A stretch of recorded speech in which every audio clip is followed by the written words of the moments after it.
Hi guys, good afternoon, good morning, good evening. Welcome to another episode of Conversation Through Healing. So today we'll be talking about something very interesting: how childhood trauma affects adult life and adult decision. As we know, trauma isn't something loud. In fact, it's something invisible.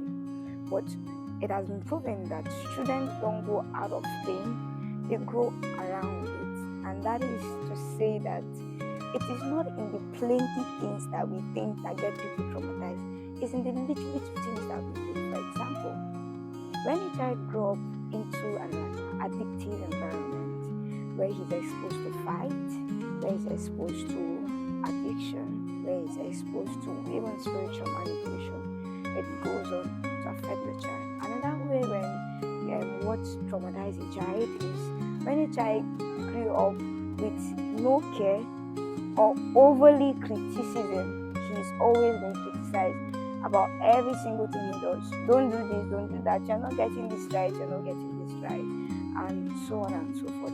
Another thing that traumatizes a child is when he has overly controlling parents that take decisions on behalf of the child. It has a way of making the child feel so incapacitated, and it later on affects the child.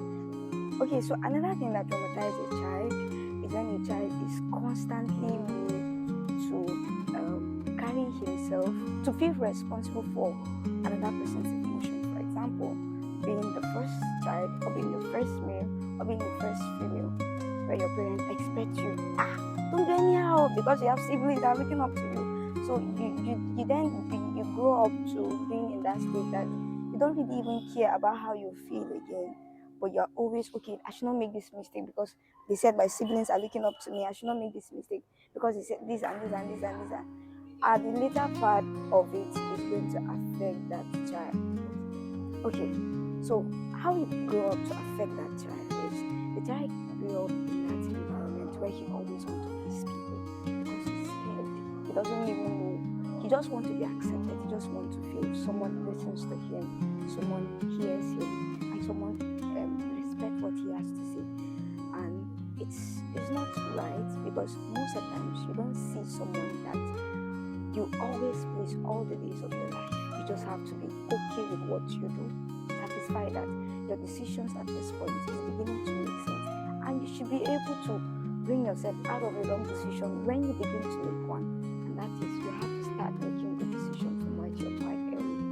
Another way that childhood trauma affects adult life is that you are always expecting people to want you to give too much. If it's not perfect, then you're not worth it. And this is demonic, because where we do see perfection, people grow to become a better version of themselves. There's not any perfect human anywhere. But when you have been always raised to wanting to please people, you are always raised to wanting to don't feel this thing, because you have siblings, so you are always constantly put in a position where you have to always give enough. So people are always expecting too much from you. So you just subconsciously just tell yourself, you know what? Is this thing good? You're not even being concerned about, is this what makes me grow? Is this how I'm supposed to do this? You're overly concerned with, am I enough? And that is really traumatizing. Another thing that affects adult life is fear of abandonment. This point is something that it's crazy, because people are actually not meant to stay. There are some people that come into our life seasonal, and you see somebody feeling stuck to someone, or you see somebody, no, I don't want you to leave me. Okay, why? I literally heard of the story of a young lady who literally used sharp object to cut herself just to tell the person, I need you in my life, don't go, don't leave me. And this thing is not relationship.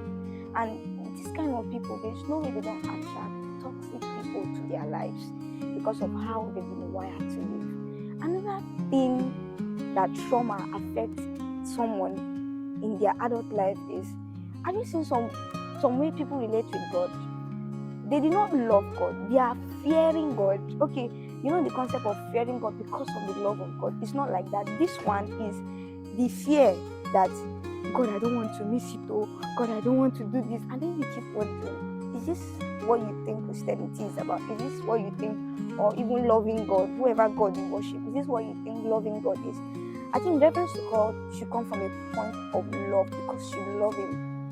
And because you love Him, there are certain things you will not naturally do, instead of the literal fear and fearing God so that God will not leave me and all of these things. Among many of these things, we've seen how it has shaped adult living.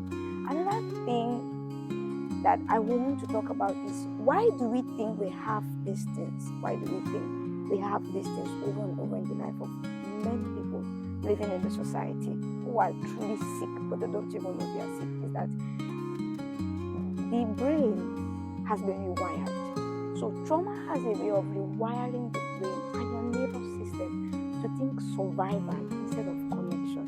So you don't really connect to life the way you should. You do it from the point of, I just need to do it because I have to live. I just have to do this thing because there are people looking up to me. You know, that sense of responsibility that we tell ourselves subconsciously, and it has reformed how we see things, how we live our lives on a constant, on a daily basis.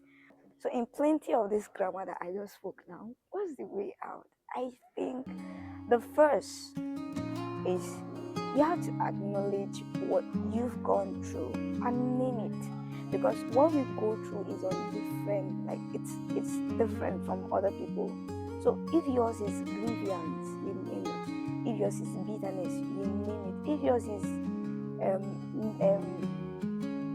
you didn't have anyone to, just name whatever thing it is. Naming it saves you a lot more in knowing how far, what's the next step, how many steps do I have to getting this thing over it. Another thing is, you have to reparent yourself with compassion, with love.